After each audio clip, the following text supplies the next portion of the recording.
following the pursuit after it got back onto Loretta Road from Winford, correct? Yes, ma'am. The corner of Winford and Loretta. And I have a map here, a Google map that helps.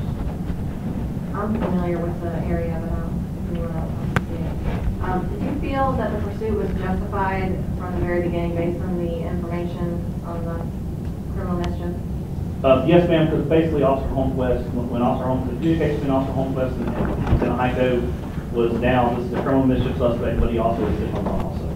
So, yeah, we felt it was justified. It was 4 minutes into the pursuit before the lieutenant inquired about whether or not the person was impaired. Yes, ma'am. So for 4 minutes, that pursuit went on, well, according to the dispatch timeline. Okay. The time of day, it's once I clear out the intersection from Loretta and San Jose, I did not see one other car. Usually out there at 3 o'clock in the morning, 2:45, 2:50 in the morning, there's no traffic hardly at all.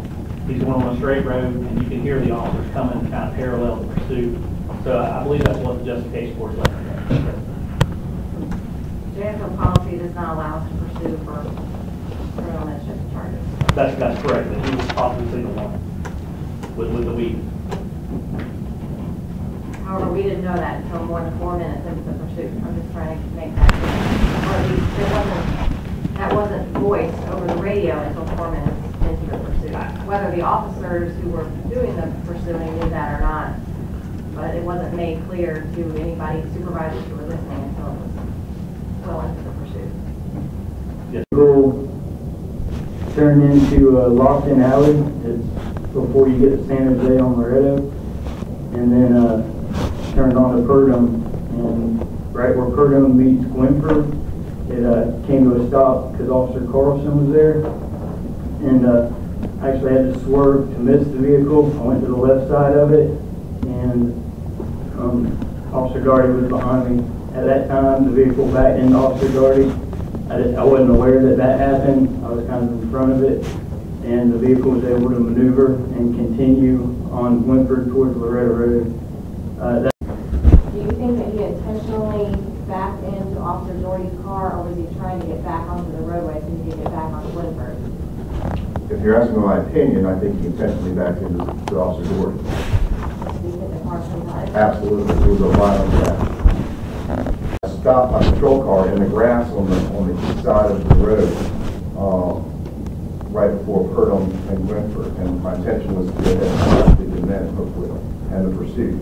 I stopped my vehicle, I was opening the door, just about to get out, when all of a sudden they had made it to me too fast. And the suspect vehicle, the truck and the trailer, came skidding. He hit his brakes and skidded straight in front of my car, missed my patrol car by less than a foot in front of my grill. And he ended up directly in front of me. And then Patrolman Doherty was behind him and stopped. And then Officer Holmquist was on the driver's side towards him. And at that point, I figured, okay, we'll get out of the car, we'll apprehend them, and we can end it there. Well, as I opened my door and I was about to step out, and he violently threw it in reverse and rammed Officer Doherty. It was a huge crash, and I was unbelievable at the time. And so I got back, I closed the door back in my car, and then he threw it in drive, and then went southbound on Western. I think at that time, Officer Doherty got on the radio and said he was ramming me or something similar to that. When the suspect initially stopped abruptly the first time to avoid the stops that set out by Officer Carlson, what was going through your head when he backed into Officer Doherty's car?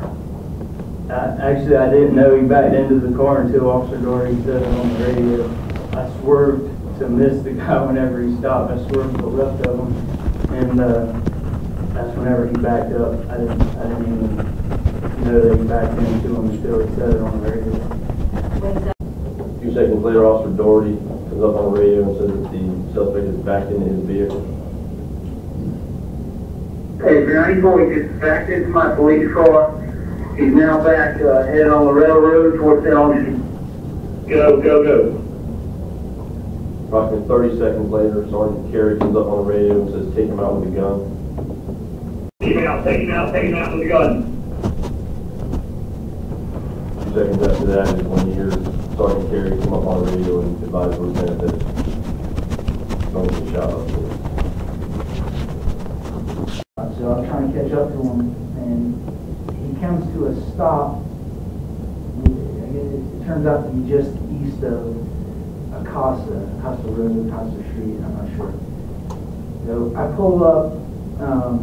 At first I stopped a good distance away because I'm not sure what he was going to do. Then I started pulling forward again, get a little bit closer to him. But this time he puts the thing in reverse and he's coming at my vehicle at a high rate of speed. From there I knew if I went left or if I went right, I was going to get struck. I was either going to hit on the passenger side or I was going to get hit on the driver's side, no matter which way I turned. So I decided to stop my vehicle on the roadway, took the impact from the front. But once he impacted, he continued reversing the vehicle where the trailer comes up onto the hood of my patrol car. And I was frozen behind the wheel. I just watching the trailer come at me. And right before it strikes the windshield, it kind of jackknifed the rear, it kind of went to my left. And at that point, I was able to snap out of it and get out of the car. My intentions at that point were, try to extract him from the vehicle so he's not continuing to be a danger. So I exit the vehicle. My civilian observer remained in the passenger seat. So I get behind him, I can see the suspect. Suspect stops at Acosta. And as I'm pulling up, suspect stops, Officer Doherty stops, Officer Holmquist goes off to the left. I'm pulling up to Officer Holmquist's left. I can see the suspect vehicle violently puts it in reverse and rams it into Officer Doherty's car. The trailer goes up on the hood and jackknifes to the passenger side. So basically this whole trailer is sitting on top of Doherty's car. I thought it was a shield. When I got out of my car, I could see the trailer. It appeared like it was fishtailing. It wasn't stuck on the bumper like it is now. And this is after everything happened. Right. It was Philly fishtailing truck. Can we go to the slide with the hood of the police car?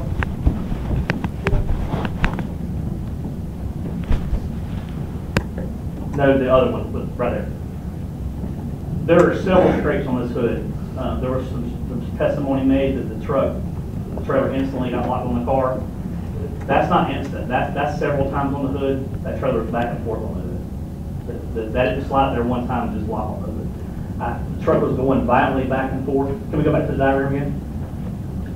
The trailer was going back and forth violently on the hood. The officers were going, back and forth.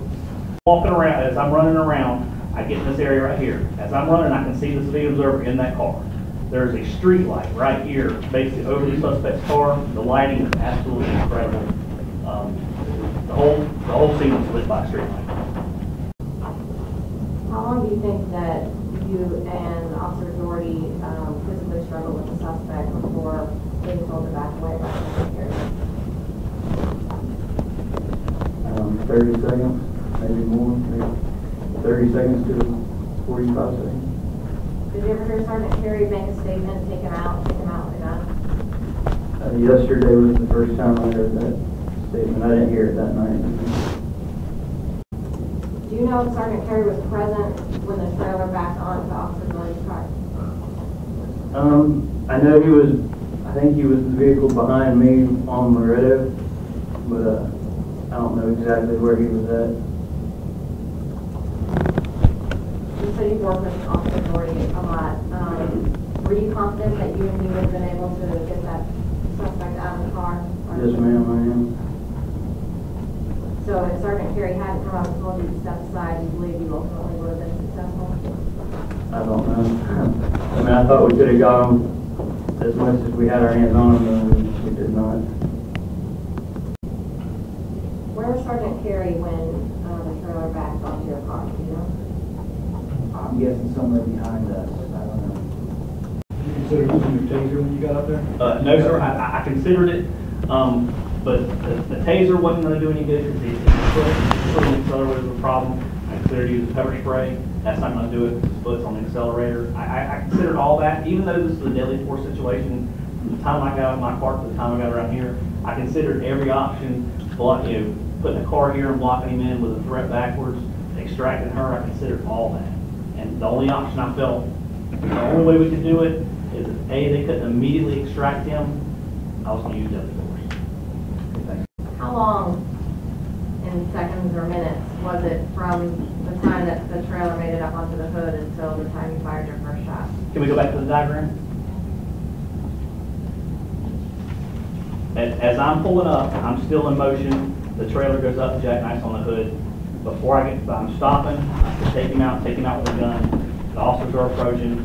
I run around this way and then actually reassess the situation, think about, putting somebody in front of him, think about extracting her, assess how dangerous these officers are now.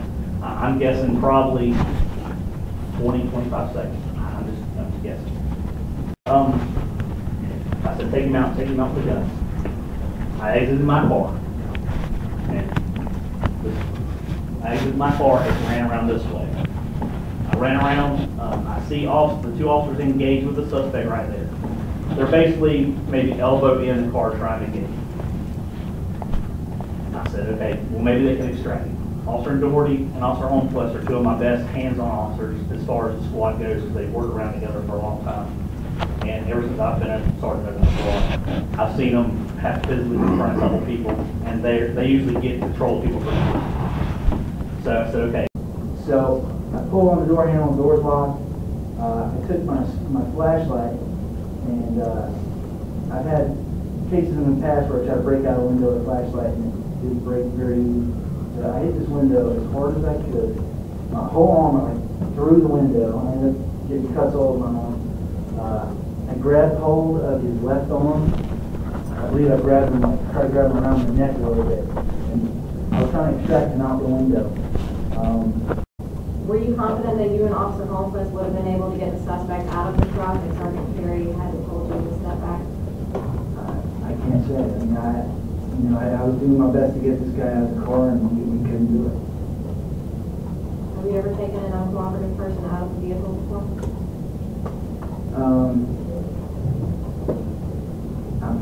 I may have. I assisted Officer Doherty, went hands-on with the guy. I really felt we could get him from the vehicle. I've worked with him a long time, and we did not get him from that vehicle. The harm that you perceived when you look at the diagram, with removing that civilian observer from the driver's side of the car, you had Officer Carlson around. I believe Sergeant Haberman was somewhere around there too. For one of them to remove her from the driver's side of the car, taking her out of harm's way. I interviewed Sergeant Haberman at the scene, who stated he arrived at the scene just after the vehicle pursuit ended. He stated he stopped the vehicle behind Sergeant Carey's vehicle. Sergeant Haberman stated he observed Officer Doherty, Holmquist, and Sergeant Carey approach the driver's side area of the vehicle. Sergeant Haberman stated he observed Officer Doherty break the driver's side window. Then he suddenly continued to rev the engine of the vehicle while letting the drive away from the officer standing at the window. Sergeant Haberman stated all the officers were given verbal commands to the suspect. Sergeant Haberman stated that Sergeant Carey was positioned just in front of the driver's side door during the incident. He observed Sergeant Carey fire his weapon several times. A few seconds later, Officer Doherty comes up on the radio and says that the suspect is backed into his vehicle. Hey, 94, he just backed into my police car. He's now back, heading on the railroad towards St. Augustine. Go, go, go. Approximately 30 seconds later, Sergeant Carey comes up on the radio and says, take him out with a gun. 72, 561, 18 by the police. Hey, 94, he just backed into my police car. He's now back, heading on the railroad towards St. Augustine. Go, go, go. Take him out with a gun. 2 seconds after that is when you hear Sergeant Carey come up on the radio and advise the lieutenant that someone's been shot up. 72, 561, 18 by the police.